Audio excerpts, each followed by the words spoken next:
Hello everyone and welcome to Heroes Trek. Well, the Heroes Trek YouTube channel. And what's this channel about? It's about different things like reviews and life in general, especially when things are pretty harsh and stressful out there, especially with everything going on. Hopefully everyone who's viewing this is keeping safe during this pandemic that we're experiencing. But let's shift to things that are more pleasant, such as reviews. Reviews of comics, reviews of movies, reviews of TV series, reviews that are brought to my attention by my producers of this show, my son and my daughter, who are producing this show along with me. So they're helping to give me a lot of ideas and stuff. Yes, that's not my Maui with a helmet on to the left side or to your right. That's my son. So without further ado, this is the first video that the Heroes Trek YouTube channel is trying. My name is Samir and I'll be your host today and through most of these videos as we move forward. What's the first book I thought to myself that we can review and something that we can talk about? And I thought about reviewing this one. This one is Black Bolt. And it's a really good book. It's an Eisner Award winner and it's written by Saladin Ahmed as well as artwork by Christian Ward. Really good, solid writing. It took me a couple of read-throughs to kind of really grasp the nuances of the story. You know, the story follows the typical hero's journey from like beginning to hero at the lowest point to the hero at the medium point, by the mid-story to, you know, the hero at the end. Now, Black Bolt has been one of those characters that from the beginning I've thought to myself, that's an okay character, a character that cannot speak, because if he speaks anything, everything blows up. Basically, that's what it is. And he has a kind of a ridiculous name. And I'm reading this from my laptop, Blackagar Boltagon.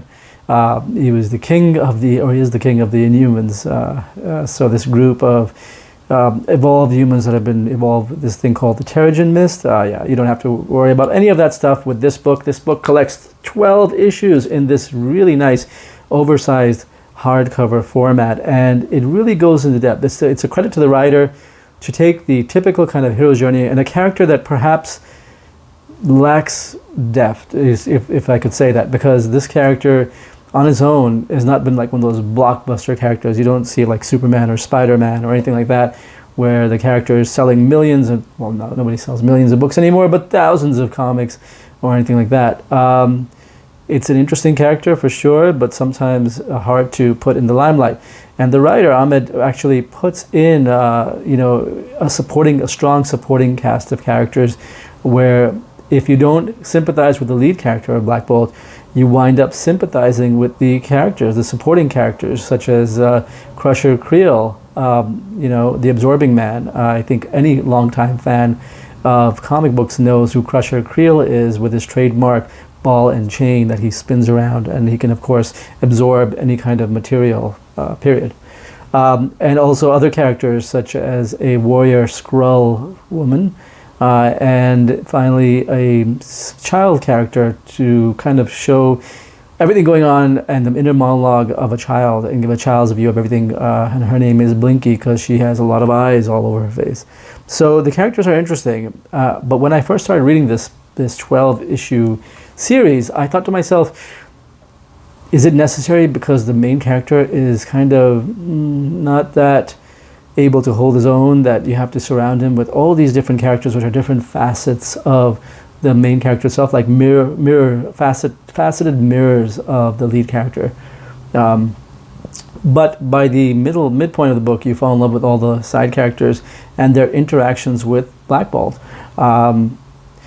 This is the writer Saladin Ahmed's first comics work, and the dialogue is amazing. Let me read you one piece of the dialogue that happens in one of the issues where Black Bolt and Crusher Creel are kind of stuck together in a perilous moment. I don't want to spoil too much, but basically Black Bolt says, because he doesn't have his powers at this point, they've been kind of negated, so they're kind of a side way to kind of say, hey, he can talk without having to blow everything up. He says, do not judge too harshly, Crusher Creel. Fathers never know what they are doing. We are more afraid and confused than our children, and we always seem to make the wrong decision. Now, that was really, really very poignant because they were talking about the Crusher Creel's mother and father and so on. and Black Bolt's own thoughts of his failings as a father. So very deep, very interesting dialogue, definitely above the par for usual superhero books. The artwork itself is just really, really amazing. You've got not expressionistic artwork, I would say, but it's definitely not your typical superhero artwork. As you can see from the cover, the wraparound cover of the hardcover itself, it's very psychedelic. Don't you think? Very psychedelic, right? What do you think of the artwork? Yeah, thumbs up, thumbs up, thumbs up. The producers, my kids, are right to the left of me watching this video, watching their dad film this video. But the artwork throughout the book is consistent with Fraser Irving stepping in for a couple of issues, but it's not too jarring. You know, sometimes with these books, a couple of issues in, you get a totally different art style, and it's like, wow, what happened? But in this case, it kind of works and fits with the overall flow of the storyline.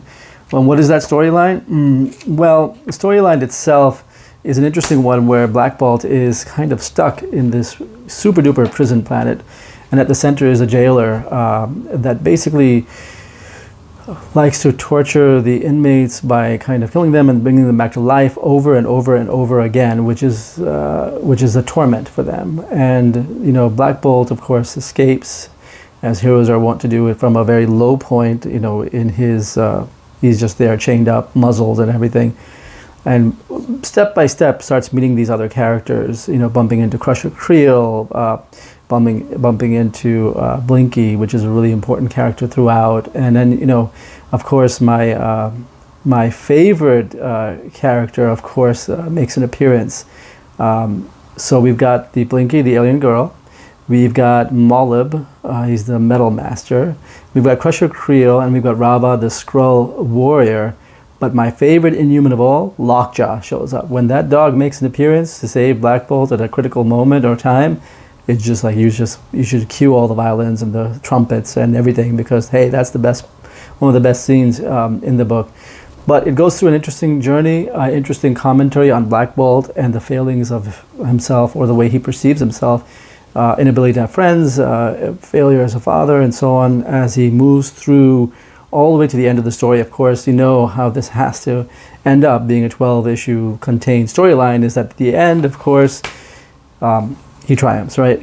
Maybe not the best of the way, but he triumphs, and a lot of the failings that he had seen mirrored from other side supporting characters, he learns from them, and he applies that to his own life, especially with his relationship with his son, which is a little tortured and frayed.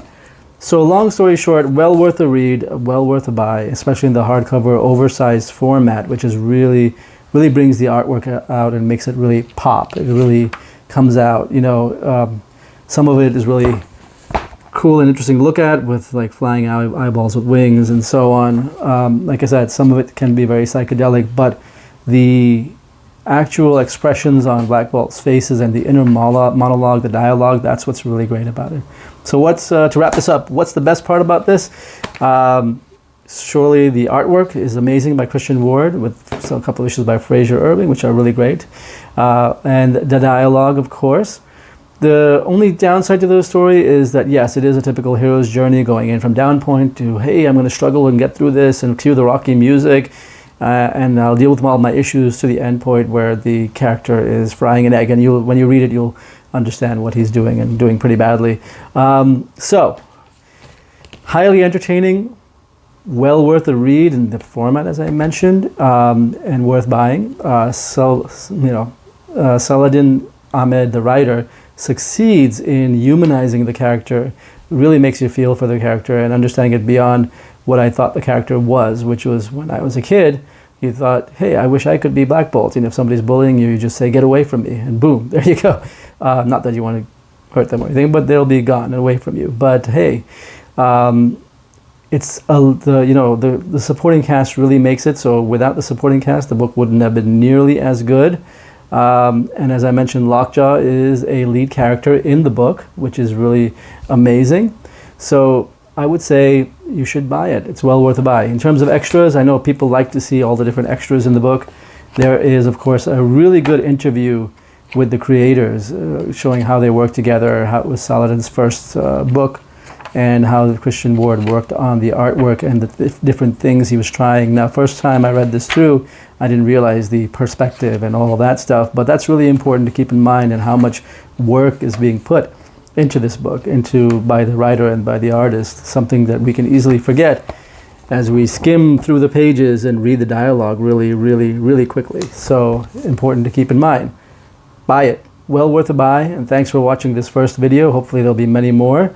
As I mentioned, my kids are the producers. We'll be working on different ideas in our writer's room, which is of course my daughter's bedroom. So we'll talk about that, and until then, keep safe, keep good, and let's continue on this hero's trek together, and have a lot of fun along the way.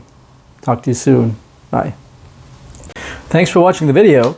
If you like the channel or like the video itself, please give me a thumbs up. That really helps.